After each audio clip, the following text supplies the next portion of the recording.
What made the Senate committee angry? They avoided questions. They couldn't tell who wrote this junk, and they blamed it on as old stuff, and they blamed it on local control, and they out and out lied. And I can say that because I had the papers in my lap as Senator Patrick was asking them a question. They said blank, blank, blank, and I said, my gosh. I had a lawyer sitting beside me. He said, they're lying. And then they'd say something else, and he said, they're lying. And the thing about it is, the one with the flag, he left, the CSCOPE man left out of the room. And then when the teacher showed the Senate committee the one with the flag, boy, Patrick blew it. He got mad. He said, get that CSCOPE people back in. And then he made them read that lesson out to the whole room. The whole room had already heard it. And he made him read it out again because he had not seen that lesson. And this was a gentleman that had been in the program for 6 years. Is your objective to have statewide curriculum? Oh no, they said. But then we had the letter that showed that that was their objective. In the early minutes that they had before they had their product complete, they already had an out-of-state plan to market this out-of-state. Now, if you go back and look what the region centers were set up for, they were set up to help schools help Texas children. And it goes against our Texas Constitution for you to use that for out-of-state. And the only way you can do that is if you are, a nonprofit organization. What about the user agreement? Are you trying to control teachers? Oh, well, our wording could have better, but no, that's local control stuff. That we didn't mean for them to take it that far. Then boom. They had on their own copyrighted material, just right as they said that it said, individual teachers do not have the option to disregard or replace assigned content. Oops, we broke the law. They plagiarized. There are 5 examples that have been sent to the Attorney General. Now, out of 1,600 lessons, you would say, well, that's not a heck of a lot. In fact, I had a lawyer at the last minute say, well, that's not so bad. That's not enough for a judge to close down everything just because they plagiarized 6 things. That's only of the ones that we've seen. But I guarantee you, if I plagiarized your material in one of my products and tried to sell it, where would I be? The very next day, I would have a lawsuit in it. So there's a double standard here, what they can do and get away with that would not be out in the private sector. What about academic results? This teacher in Blanket ISD had her 9th graders business class survey 950 Texas schools. 36% of them have higher unsatisfactory rates among CSCOPE students on all their tests in doing that. Now, I will put this up to remind me to tell you that when schools tell you that your schools are doing great because they're rated here because 80% have passed, or 90% have passed, or 70% have passed, we're doing better because we moved up from 70 to 80 or 80 to 90, that you want to make sure that you know exactly what data you're dealing with.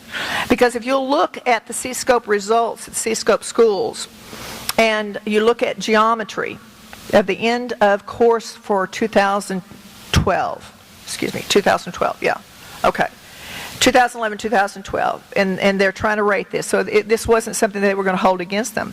And that most of you will see at least one area having 50% failure rate in at least one content area, if you'll go back and look at that data.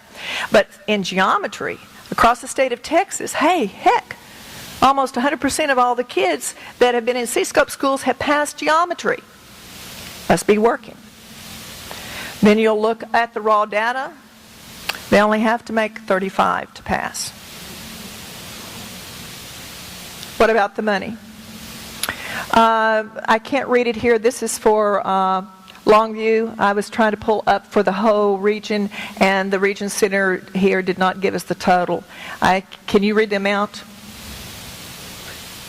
Where it's halfway down? To say 50-some-odd thousand.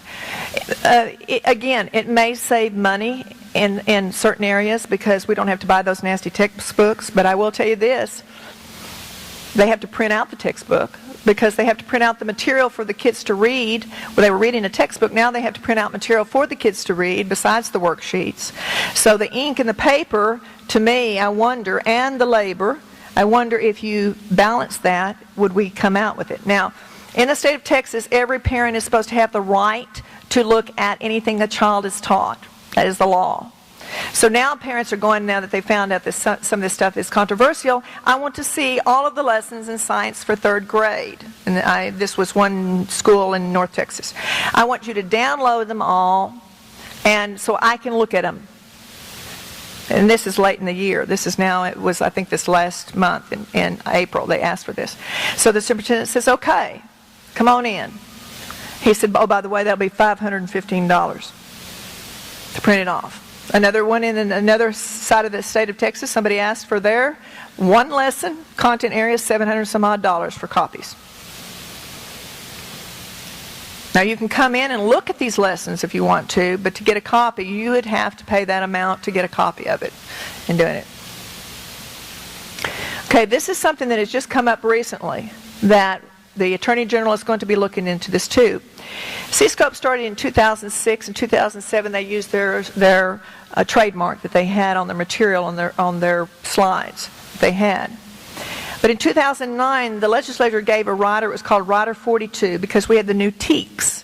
And so they allotted your tax dollars, $152 million, to train the teachers across the state of Texas on the new TEKS. Now remember, CSCOPE has been sold big time because the new TEKS are so rigorous. And we've got to have them out there, and we've got to have these teachers ready. Well, they already had $152 million to train teachers, of which we have not been able to come up with all of that money yet. So that's being audited out. This is also to show you that 9 schools pay to TASA and TASB $1,216,000. Like I say, that even if your school does not have CSCOPE, your TASA and TASB dues go into 2 organizations that are, and I believe that the TASB ones that help the school board members, especially with insurance, is there's importance there. But those are special interest groups. Neither one of those answer to me or my child at all. They only serve school board members, or they only serve superintendents, and you pay their dues in doing that. In fact, you also pay, like in West Texas, in one of the schools that I have, you pay for workman's comp in that. So there is an element of people looking into that, where that money is going, because that is not addressing specifically everyone's needs. Okay. In conclusion, we need to quote Senator Dan Patrick, this is a big mess. That's what I said.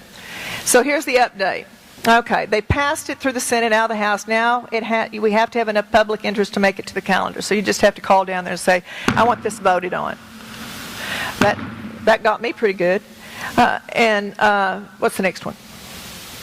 Okay, Chairman Barbara Cargill has appointed her committee with these people on it to start looking at the lessons. Now, I will tell you this, unless Barbara Cargill's committee knows about plagiarism, because from the very beginning, even 3 years ago, the first time that I looked at this, the teachers told me right off the bat, I've seen these lessons somewhere else. So they told me, I said, well, then show me proof. They couldn't come up, well, I can't tell you where it came from, but I've seen this lesson activity before somewhere else.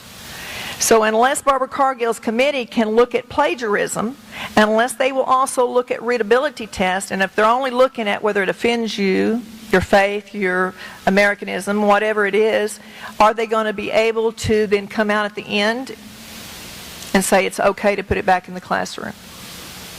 So there's no wording to address the legality, plagiarism, the ideology, the methodology, because that's real touchy-touchy. Readability, the timeliness of the release. They only release these lessons just every 6 weeks. It's even in their minutes of why they do not release the whole thing at the beginning of the year. If I buy a textbook program in social studies, I get the book, the teacher's book, the auxiliary material, the little disc that goes with it, the maps, the whatever that you have that go with it. I get it at the beginning of the year. You get the whole package. You look at the whole thing. Do I use this whole thing? You work with your school, your curriculum director, and you decide. But with CSCOPE, it's piecemealed every 6 weeks. And they have it in their minutes that if they released it all at one time, they were afraid that people wouldn't pay for it. This was sent out in the winter of 2013. They're asking for their new convention this next fall to submit things. And so they were sending this out to all the schools that are CSCOPE schools. Next thing right here. And this is what they are saying. We have to address this false claims, because there's people out there like ms.mac making false claims. And so we're going to address this. And one of it is the connection between CSCOPE and Bill Ayers. Do y'all know who he is? Well, so does Linda Darling Hammond.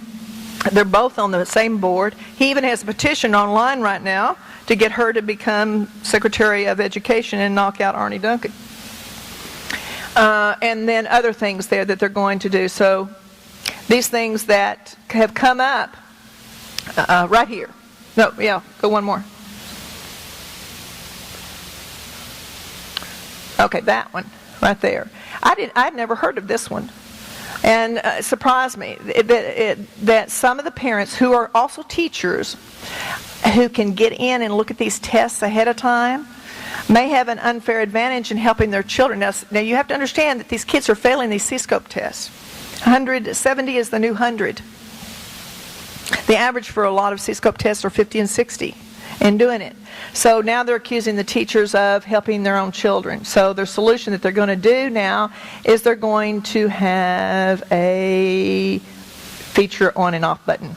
Okay, whoops, back, up, forward, sorry. I gave you two things there, didn't I? One more. There you go. And the people who have spoken out against CSCOPE, they mention them there too. Two of them happen to have testified before the state board and also the Senate in it. Okay. That's called witness retaliation. And it's 2 to 10 years. They say they didn't send this out, that somebody else did it. The Attorney General's looking at that. The reason that this one was brought up, this was at Lumberton. You saw this on the news where they have the kids doing this. That's role playing. When you role play, then you take on the identity of something. You have to be able to emotionally detach yourself when you're in a role and then come back to your own role. If you can't do that and not been trained to do that, it's very dangerous to do that. But the reason I brought this one up, because they've kind of worked out their problem in Lumberton there, is that I got a call the very next day that this came out from a teacher in Missouri. And they had the exact same lesson. So just because that you see it in one place and not in another, it may creep in a different way. Okay. This one I just got just this last week. Had a mom come up with me, and her child went in and she said she was sick and she was not supposed to bring this book home. She accidentally picked it up because she was sick. She thought she was supposed to make up for the reading, and it was the American Muslim Teacher's Handbook, Teenager's Handbook, in doing it. Now, it may be an all right book. It may be a book that explains one perspective or the other. I don't know. But the mother sure as heck was upset that she did not know this ahead of time to at least have some kind of input in it. So let's eliminate the mess. Let's eliminate the wolf in sheep's clothing, and let's elevate our children like